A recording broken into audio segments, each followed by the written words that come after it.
Aujourd'hui, présentation d'un one-shot bien sympathique.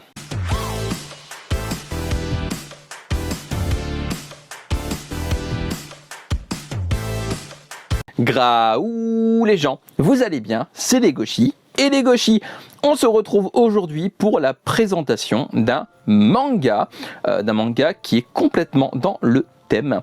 Il s'appelle Goodbye Santa Claus. Goodbye Santa Claus est un one-shot de Masako Yoshii, sorti en France chez Black Box et au Japon chez Shueisha. Il est vendu au prix de 12,99 € et je ne vais pas vous dire de quoi parle Goodbye Santa Claus. Parce qu'en fait, il s'agit d'un recueil d'histoires courtes. Donc plutôt que de faire, comme d'habitude, une review globale, je vais faire une review histoire par histoire. Sans spoil, évidemment, mais je voulais un peu changer de format quand il s'agit d'un recueil.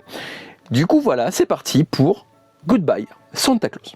On commence donc par la première histoire qui s'appelle Goodbye Santa Claus. C'est l'histoire qui donne le nom au one-shot, tout simplement. On y suit deux petits jumeaux de 6 ans, Mamoru et Takelu, dans la période de Noël, ou en tout cas Noël approche. Mamoru fait semblant de croire toujours au Père Noël pour faire plaisir à ses parents, mais Takelu, lui, n'y croit plus et ne s'en cache pas. Et de toute manière, Mamoru et Takelu s'entendent difficilement.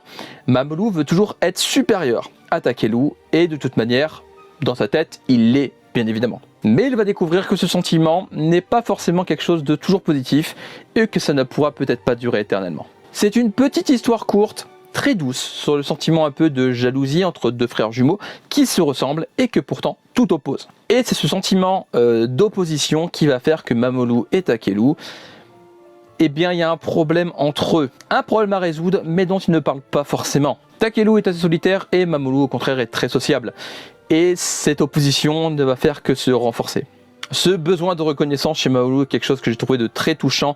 Et clairement, c'est une histoire très douce et qui fait beaucoup de bien à lire. C'est une histoire sans prise de tête et c'est une histoire qui m'a profondément touché. J'aime beaucoup la relation qui évolue entre ces deux jumeaux. Et clairement, c'est une histoire qui m'a beaucoup plu. Une excellente ouverture pour ce one-shot et je comprends pourquoi c'est celle-ci qui a donné son nom au manga en question. La prochaine histoire s'appelle L'auberge avec onsen d'Iatov. On y suit une jeune femme qui a, semble-t-elle, besoin de prendre un peu de recul sur sa vie et cherche donc une auberge avec onsen dans la ville d'Iatov. Elle souhaite y devenir geisha et elle va trouver son bonheur à l'auberge La Perle du Rocher.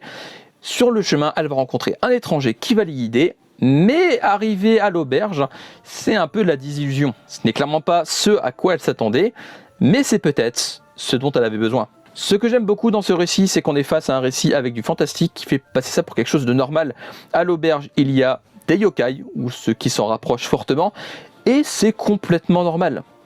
Ça ne choque personne, et c'est quelque chose que j'aime beaucoup. Et pour être honnête, je ne m'y attendais pas du tout dans ce recueil d'avoir une histoire qui est clairement du fantastique, et j'ai vraiment beaucoup aimé l'ambiance générale. C'est donc une ambiance à l'opposé de la première histoire qui est vraiment ancrée dans le réel, et j'aime bien l'opposition du coup qu'il y a entre la première et la deuxième histoire, qui sont complètement à l'opposé en termes d'ambiance. À l'opposé, pas tant que ça, les deux histoires sont cependant très douces et c'est vraiment une lecture très agréable.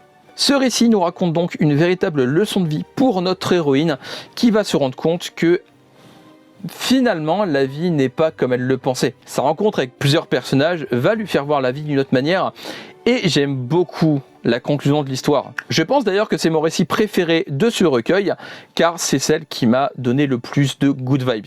Et il y a des planches absolument magnifiques, vraiment c'est l'histoire qui esthétiquement m'a le plus plu. La troisième histoire s'appelle La boutique de mensonges. Dans une boutique se situant dans une ruelle, il y a un vieil homme qui est là pour vous vendre des mensonges. Ces mensonges sont très différents les uns des autres et la tarification est elle aussi très différente en fonction des personnes.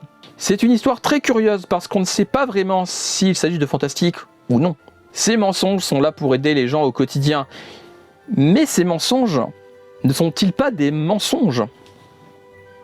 En effet, les gens viennent acheter ces mensonges pour se débloquer d'une situation qui leur paraît indébloquable. Mais est-ce que ces mensonges ont une réelle efficacité ou n'est-ce qu'un effet placebo qui ne fait que ressortir quelque chose qu'ils avaient déjà en eux? Et c'est à vous de voir, ce récit, sans trop vous en dire, reste assez flou sur la question. C'est une histoire donc que je vous laisse découvrir et n'hésitez pas à me dire, d'après vous, si vous l'avez lu, quelle est votre réponse à ce sujet. C'est quelque chose que j'aime beaucoup dans cette histoire, c'est le côté réflexion. Ça nous pousse vraiment à nous poser des questions. Et en plus, le récit est vraiment très, très touchant. Il est très court et pourtant, il est suffisamment long pour être complet.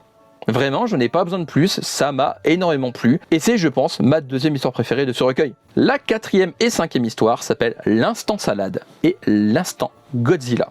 Pourquoi je parle de ces deux histoires en même temps? C'est parce qu'ils n'ont pas seulement une similarité au niveau du nom, l'instant salade et l'instant Godzilla, mais elles sont aussi liées l'une à l'autre. Dans l'instant salade, on y suit une jeune fille qui a quelqu'un d'assez lourd, qui est trop énergique pour elle, et elle veut du calme. Elle s'amuse à observer un homme à son arrêt de bus, qui est tout ce qu'elle aime chez un homme, bien qu'il soit beaucoup plus âgé. Dans l'instant Godzilla, on suit le jeune homme beaucoup trop énergique en question, qui est amoureux de la jeune fille de la première histoire, mais il ne sait pas trop comment réagir avec elle, comment l'aborder, comment être en général, et c'est quelque chose qui l'énerve beaucoup.